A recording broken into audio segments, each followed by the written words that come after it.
Today, let's continue our tour of the East Bay by visiting the city of Concord.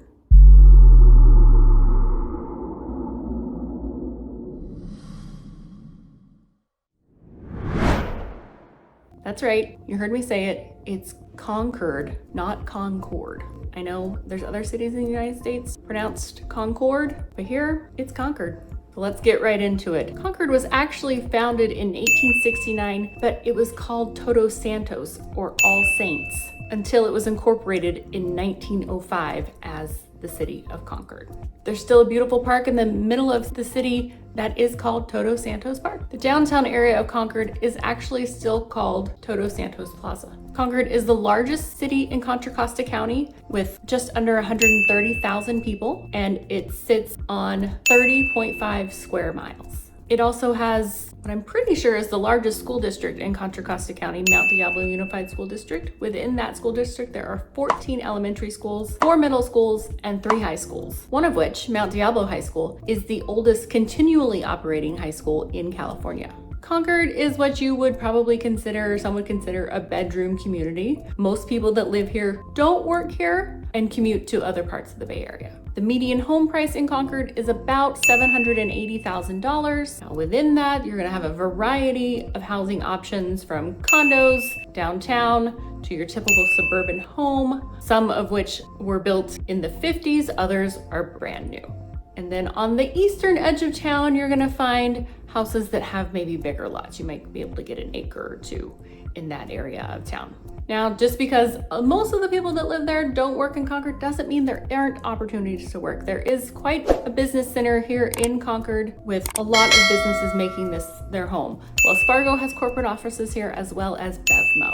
But for those that do have to work somewhere else, there's quite a few options for getting around from Concord to the different parts of the Bay Area. We have 2 BART stations, which is the public transit, Bay Area Rapid Transit. It's the electric train system that goes throughout the Bay Area. So Concord has 2 stations here basically on either end of town. Lots of freeways go through and around Concord, so it's pretty easy to get in and out depending on what part of Concord you live in. If you do live in that eastern part of Concord, it could take you a while to get to a freeway. Just heads up. To some, Concord can feel like a concrete jungle because it does have a lot of, I'd say, wider streets, lots of stoplights, probably a little more traffic than other cities around, just because it is so heavily populated and has a lot more to offer here than some other surrounding cities may. With all those stoplights, it can take you probably 20 minutes to get from end to end if you need to. And then again, if you're in other parts of this, depending on what part of the city you're in, it could take a little longer to get to a freeway as well. But if you do need to go further than just the Bay Area, Concord actually has its own airport. Most of the planes that fly out of there are private planes, but their jet suite does fly out of there to other parts of Southern California. So that makes things a little more convenient if you need to travel to and from Southern California more frequently. Now there are lots of things to do in Concord. There's a number of large shopping centers with large retailers and restaurants. Veranda is the newest one. It's kind of in central Concord, bordering on Pleasant Hill. This shopping center kind of reminds me of shopping centers in Southern California. It's all outdoors, lots of big names, lots of activities within it. There's an escape room, Old Navy, Sephora, Lazy Dog restaurant, Super Duper Burger, Crumble Cookies. If you don't know what Crumble Cookies are, look them up. Lots of other big retailers throughout the city as well. If you're more into outdoor activities, the city of Concord has over 25 parks, including a community pool and 2 public golf courses. There's also walking and biking trails. The Concord Ca Canal Trail and the Iron Horse Trail both go through Concord. Lime Ridge Open Space is also a popular destination for hikers in the area.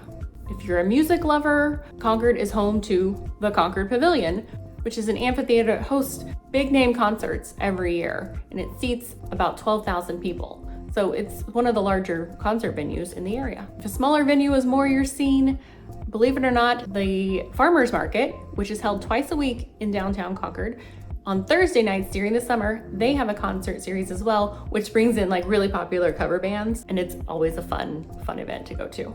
Six Flags Hurricane Harbor, the water park, is also a fun attraction here if you've got kids or if you are a fan of water slides.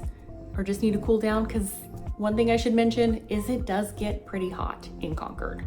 Summers you can be over 100 degrees. Not a lot of days, but I'd say we probably have at least 10 days or so where it's between 90 to maybe over 100. So Hurricane Harbor is a great place to cool off. And lastly, one of probably the coolest features that Concord has to do is we have a drive-in. A for reals actual drive-in. Still have one of those. So it's always a fun time to bring the family out and sit in the back of the car with the blankets and catch a movie that way. So if you feel like Concord might be someplace you want to call home, I'd love to help you find that home if you need to. I help people buy and sell homes all over the Bay Area every day. All my contact information is below. If you have any comments or questions about what we talked about here in this video, I'd love to hear them. And be sure to check back as we talk about other cities here in the San Francisco East Bay. Have a great day.